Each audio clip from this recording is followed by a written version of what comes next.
ओम ब्रह्म सत्यम सर्वाधार ओम ब्रह्म सत्यम निरंकार जन्मा अद्वैत पुरुषा सर्वव्यापक कल्याण मूर्त परमेश्वराय नमस्कार। यदि हमें खुशकिस्मती से कोई सत्पुरुष का साथ मिल जाए, सतगुरु मिल जाए जिसने पूर्ण यात्रा की हो, रूहानी यात्रा अपनी ज़िंदगी में, और सभी मंजिलों को तय किया हो स्टेप बाय स्टेप, ऐसा कोई सतगुरु मिल जाए, ऐसे कोई सतगुरु का साथ मिल जाए तो हमें अंदर जाने का रास्ता, अपनी बॉडी के अंदर जाने का रास्ता मालूम पड़ सकता है। अंदर जाने से, बॉडी के अंदर क्या जाने से क्या लाभ है? हमारी बॉडी के अंदर लाखों करोड़ों अरबों भंडार भरे हुए हैं। धन दौलत के भंडार भी भरे हुए हैं, रूहानियत के भंडार भी भरे हुए हैं। 33 करोड़ देवी देवता भी हमारे शरीर के अंदर हैं, और राक्षस वृत्तियाँ भी हमारे शरीर के अंदर हैं। आत्मा भी हमारे शरीर के अंदर है जो अपनी आत्मा है, और परमात्मा भी हमारे शरीर के भीतर ही है। तो ये रास्ता बता सकता है कोई सतगुरु, जिसने खुद ये रास्ता तय किया हो, वो हमें बता सकता है। जैसे महापुरुष पहुँचे इस रास्ते, बाबा नानक देव पहुँचे, भगवान कृष्ण पहुँचे, श्री रामचंद्र जी महाराज पहुँचे अपने शरीर के भीतर और खुद को तलाश किया। इसी प्रकार संत कबीर जी पहुँचे अपने बॉडी के अंदर, और आध्यात्मिकता पर उन्होंने इतनी किताबें लिखी, उनका लिटरेचर काफ़ी ज़ाया हो गया था, लेकिन फिर भी जो चिट्ठियाँ वगैरह लिखते थे अपने शिष्यों को, तो उनसे उनको जमा करके तो कबीर मंसूर वापस बनाया संगत ने।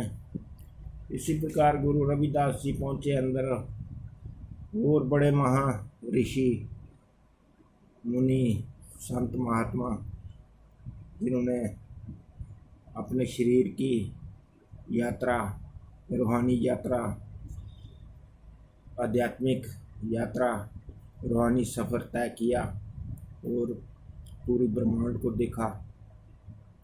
होता क्या है कि इतने खजाने ब्रह्मांड शरीर के अंदर है, पूरा ब्रह्मांड जो है वो पूरा शरीर के अंदर है, और इस ब्रह्मांड में बहुत सारे खजाने हैं। अभी साइंसदान भी बोल रहे हैं कि ब्रह्मांड में, आकाश मार्ग में एक ऐसा सियारा है जिसमें सोना है, हीरे हैं, तो वहाँ पर जाना सुगम है। वहाँ से वो चीज़ें लानी जो है मुश्किल काम है, बहुत खर्चा पड़ता है।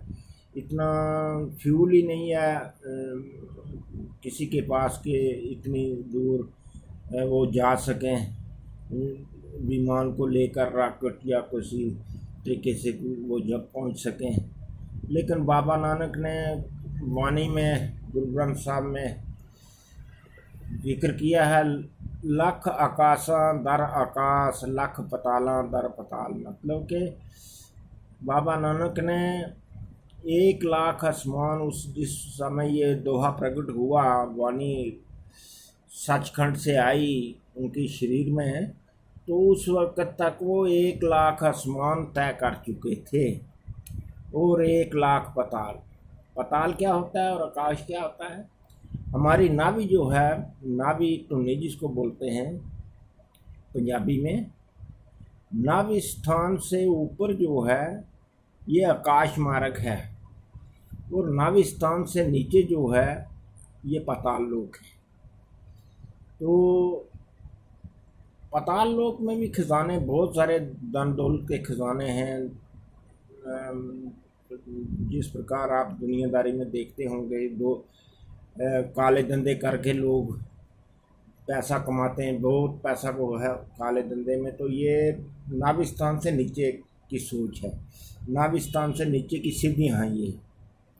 लेकिन नाभिस्थान से ऊपर जो खजाने हैं वो सत्य पर आधारित हैं, उसमें कोई जो है 2 नंबर के काम जो करते हैं लोग, काले धंधे करते हैं, ये नहीं है।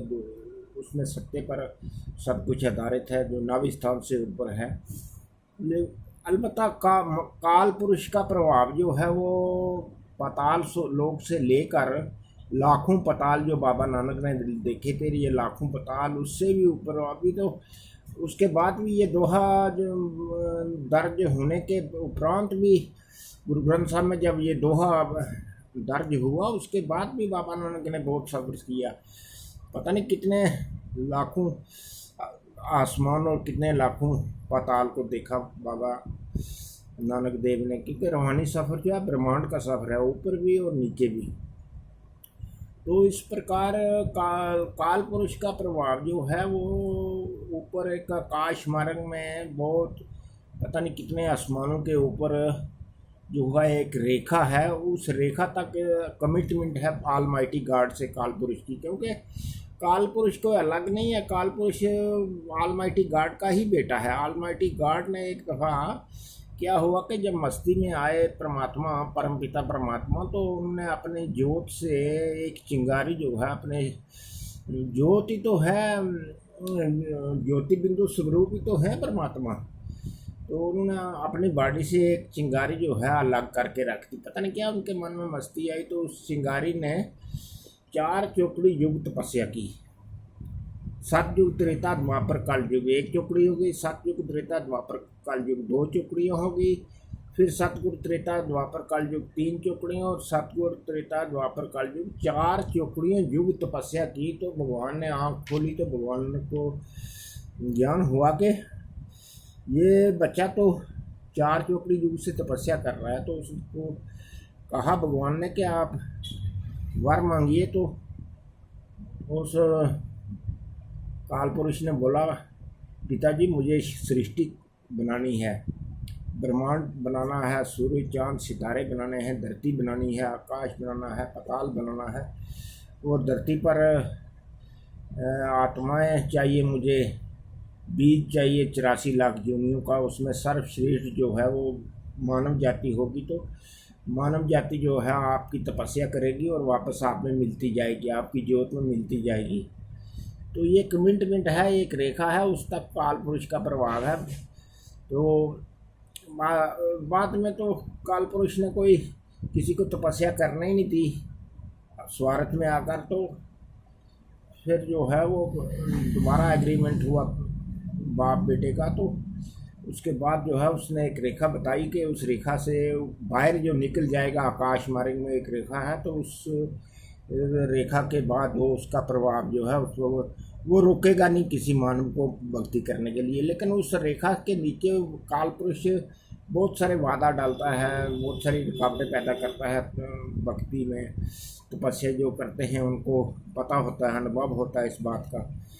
तो इसलिए ये जो सभी कहते हैं ना कि हीरा जन्म अनमोल है, ये शरीर जो है बहुत कीमती है। जो मानव शरीर हमें मिला है ये इतना कीमती है कि इसका फ़ायदा उठाना चाहिए, लाभ उठाना चाहिए, और अपने भीतर जो भरे हुए भंडार हैं, धन दौलत के भंडार हैं, रूहानियत के भंडार हैं, रूहानियत पर साधु संत महात्मा संत लोग तो धन दौलत को देखते ही नहीं है, वो बोलते हैं हमें परमात्मा चाहिए, वो सिर्फ परमात्मा के पीछे रहा। ओम ब्रह्म सत्यम सर्वदा।